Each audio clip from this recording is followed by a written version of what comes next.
Cruise ordered to pay max penalty. General Motors GM's self-driving unit Cruise has been forced by a California regulator to pay the maximum penalty for waiting to report certain details about an accident involving one of its robotaxis, after a Cruise robotaxi struck, dragged, and pinned a pedestrian in October. California regulators revoked the GM-owned firm's permit to operate driverless vehicles.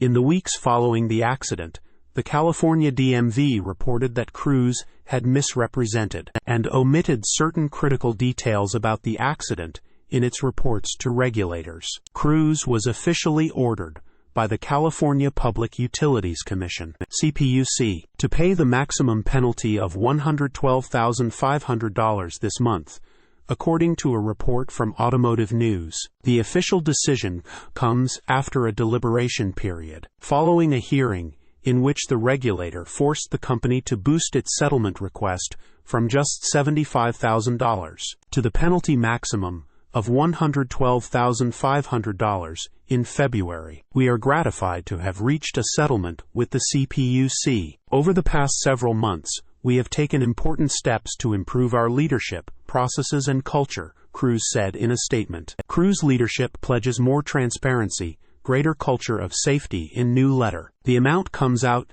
to $7,500 for each of the 15 days that Cruise delayed reporting critical details to the regulator. The company will now also be subject to submitting regular collision reports to both the CPUC and the National Highway Traffic Safety Administration, NHTSA. Last month, Cruise also began performing supervised testing of its robotaxis again in Phoenix, Arizona, marking the company's first tests of any kind since the October accident took place. GM cut spending on Cruise in half this year, though the company has been focused on relaunching the company's self-driving efforts. At Cruise, we are committed to earning back the trust of regulators and the public through our commitments and our actions, wrote GM CEO Mary Barra in a letter to investors earlier this year. Source: reposted and summarized from Zachary Visconti at teslarati.